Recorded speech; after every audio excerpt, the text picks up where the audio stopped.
Assalamualaikum warahmatullahi wabarakatuh. Pada kesempatan pagi hari ini, mari kita lanjutkan pembelajaran yang kemarin, yaitu mata pelajaran Aswaja atau Ahli Sunnah wal Jamaah. Kemarin telah membahas sedikit tentang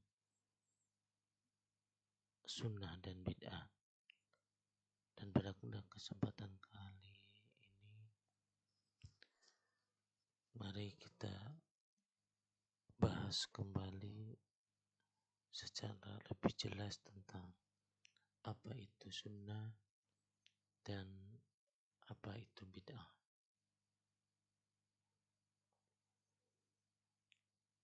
Pengertian sunnah. Lafaz sunnah ketika dibaca dhamma huruf sin dan ditasydid huruf nunnya, sebagaimana pendapat Abu Al-Baqqa dalam kitab Kulliyah, secara bahasa adalah suatu jalan walaupun tidak diridhoi. Dan secara syarah adalah jalan yang diridhoi Allah yang ditempuh dalam agama, yaitu yang ditempuh oleh Rasulullah SAW dan yang lainnya yang paham terhadap agama dari kalangan para sahabat. Karena ada hadis Rasulullah SAW, "Alaikum bisunnati wa sunnati khulafa'ir rasyidina min ba'di."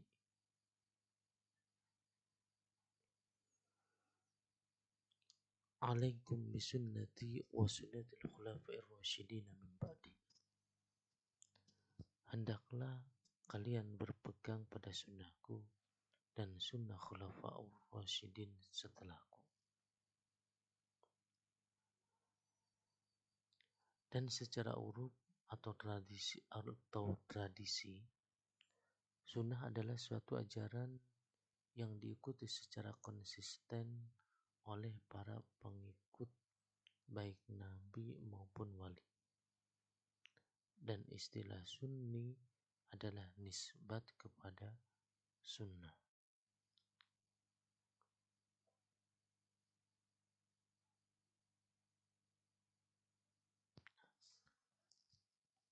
Itu diantara definisi sunnah. Kemudian apa itu yang dinamakan bid'ah? Karena di zaman sekarang ini banyak sekali orang yang mudah membid'ahkan sesama muslim.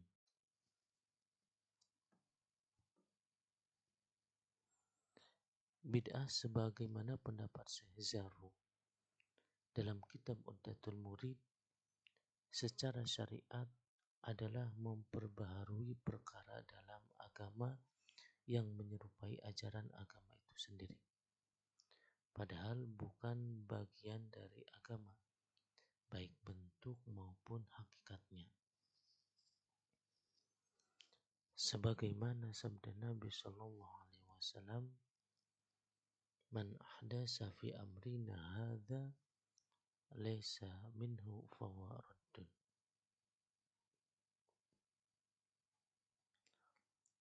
Barang siapa yang membuat-buat dalam agama kami ini yang bukan bagian daripadanya, maka hal tersebut ditolak.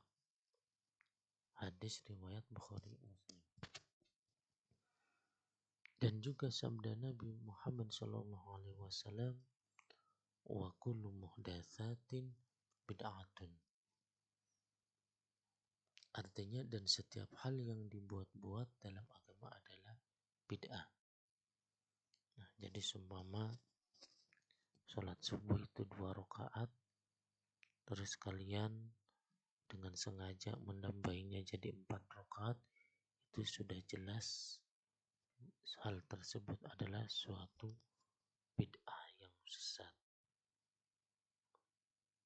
Atau sebaliknya, ketika kalian sholat duhur yang tadinya harusnya 4 rakaat, berhubung kalian lagi capek, kalian kurangi menjadi 2 rakaat, ya, tanpa ada niat qasar dan yang lainnya, dalam arti syarat-syarat yang memenuhi qasar, berarti kalian telah melakukan kebidahan.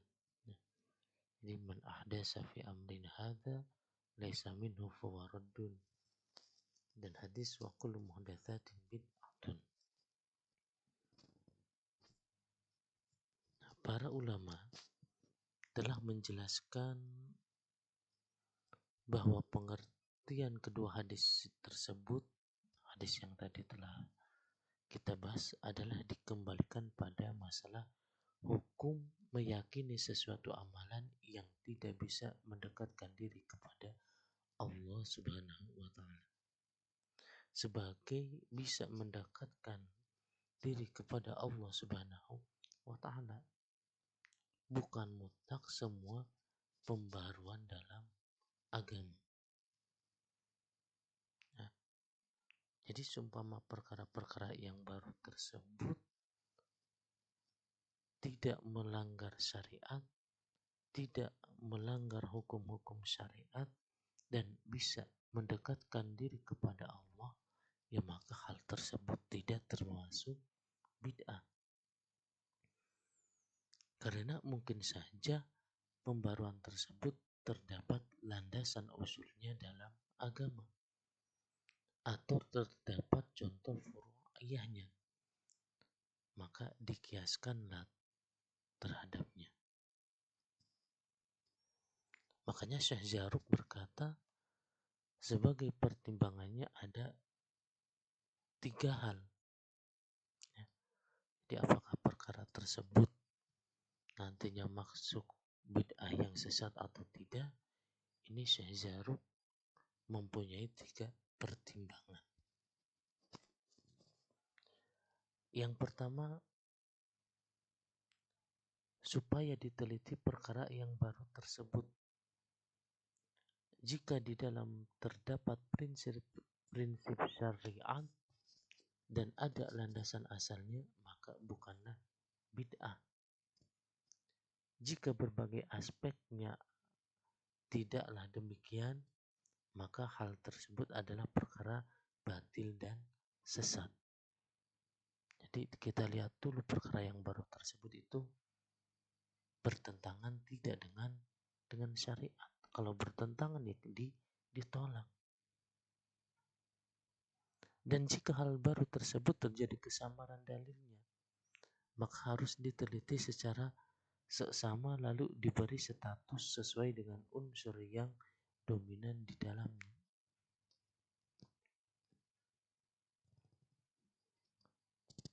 Yang kedua, mempertimbangkan kaidah para imam dan ulama terdahulu dari golongan Ahlus Sunnah wal Jamaah. Jika hal baru tersebut segala aspeknya bertentangan, maka ditolak. Dan jika sesuai dengan landasan usulnya, maka hal baru tersebut bisa diterima. Jika masih terjadi perselisihan antara mana yang usul dan mana yang furu, maka dikembalikan pada dalil usul sesuai dengan kaidah innama amila bis salafu wa tabi'ahumul khulafu la yasihu ayyakuna bid'atan wala madmuman wa ma tarakuhu bikulli wajhin wadihin la yasihu ayyakuna sunatan wala mahmudan. Sesungguhnya suatu amalan yang dipraktikkan oleh ulama salaf dan diikuti oleh ulama khalaf tidak bisa disebut bid'ah dan tidak bisa dikatakan tercela. Wa ma tarakuhu bikulli wajhin wadihin la yasihu ayyakuna sunatan wala mahmudan. Dan setiap sesuatu yang ditinggalkan oleh mereka dari berbagai jalan yang jelas tidak bisa disebut sunnah dan tidak bisa dikatakan terpuji.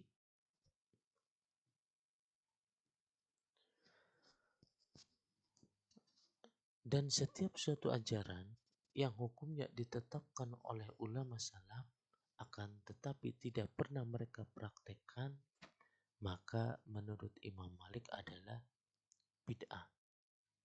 Karena mereka tidak meninggalkan sesuatu kecuali adalah permasalahan mengenai amalan tersebut. Berbeda lagi dengan menurut Imam Syafi'i. Menurut Imam Syafi'i tidak termasuk bid'ah walaupun tidak dipraktekkan para ulama salaf. Ini termasuk perbedaan ulama, pendapat ulama itu adalah rahmat. Nah, karena mungkin saja mereka tidak mempraktekannya karena ada suatu uzur atau karena mereka mengamalkan sesuatu yang lebih afdal. Para ulama juga berbeda pendapat tentang amalan yang tidak ada dalil sunnahnya. Akan tetapi tidak ada tasyabuh di dalamnya.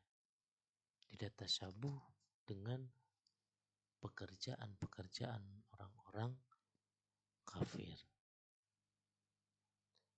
Maka Imam Malik berkata adalah bid'ah, dan menurut Imam Syafi'i tidak termasuk bid'ah dengan bersandar pada hadis ma taraktuhu lakum fahuwa affun. Ini Imam Syafi'i berlandaskan hadis tersebut. Ma taraktuhu lakum fahuwa affun. Apa yang aku tinggalkan pada kalian tanpa penjelasan maka hal tersebut sesuatu yang dimaafkan.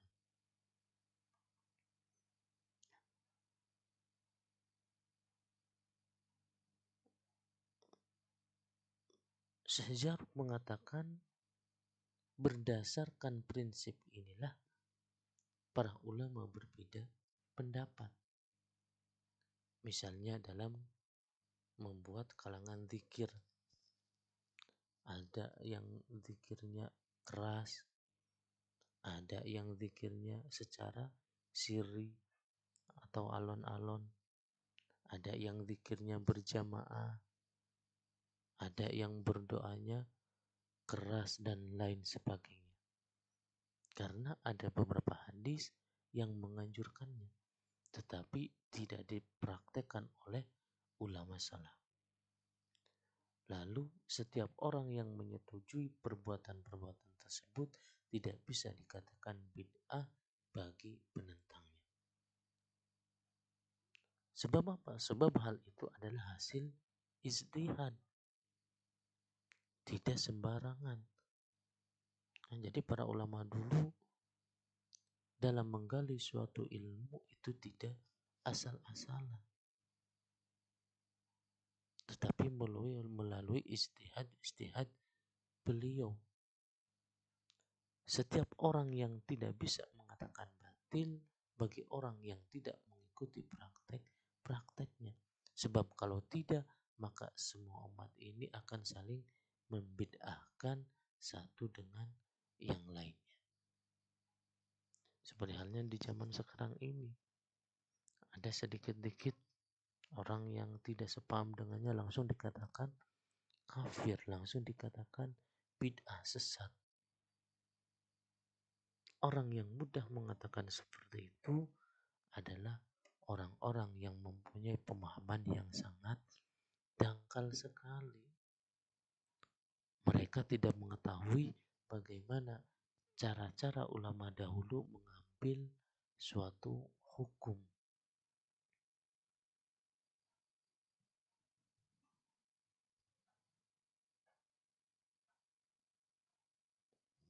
Dan perlu kita ketahui juga bahwasanya hukum Allah yang dihasilkan dari ijtihad furu'iyah adalah sama benarnya. Makanya jangan sampai sedikit-sedikit mengatakan bid'ah.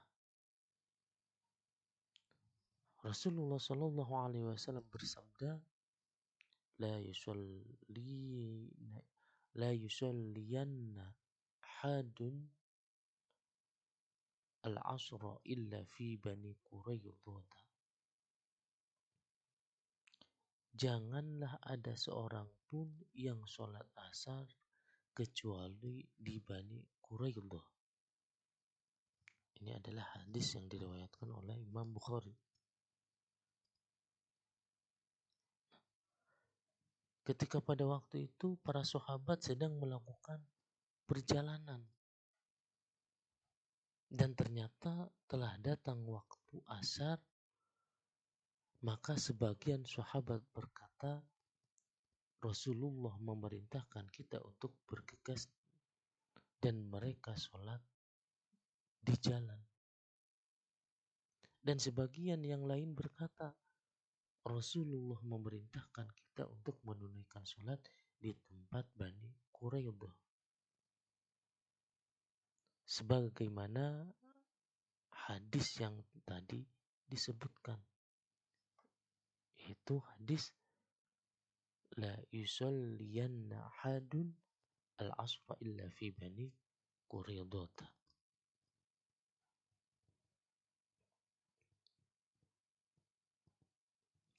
Lalu mereka yang berpedoman terhadap hadis tersebut mengakhirkan sholat asar karena dia ingin melaksanakan sholat asar di tempatnya Bani Quraidah. Dan ternyata Rasulullah tidak mencela seorang pun di antara mereka, baik sahabat yang sholat di tengah perjalanan dan juga sahabat yang sholat di tempatnya Bani Quraidah. Nah, hadis ini menunjukkan atas sahnya beribadah atas dasar tingkat pemahamannya masing-masing selama tidak atas dorongan hawa nafsunya. Berbeda di zaman sekarang. Nah, di zaman sekarang banyak sekali orang yang mengambil hukum bukan berdasarkan Al-Quran dan hadis, tetapi berdasarkan hawa nafsunya. Makanya sering membid'ah-bid'ahkan orang yang tidak sepaham dengannya. Kemudian yang ketiga, hendaklah setiap perbuatan ditakar dengan pertimbangan hukum. Ya. Yang mana hukum tersebut ada kalanya hukum wajib, hukum sunnah, hukum haram, hukum makruh, hukum khilaful aula, dan mubah. Setiap hal yang termasuk dalam salah satu kategori hukum tersebut berarti bisa diidentifikasi dengan status hukum tersebut. Sementara yang tidak bisa maka dianggap bid'ah. Dan banyak ulama yang menggunakan metode penetapan hukum menggunakan takaran yang ini.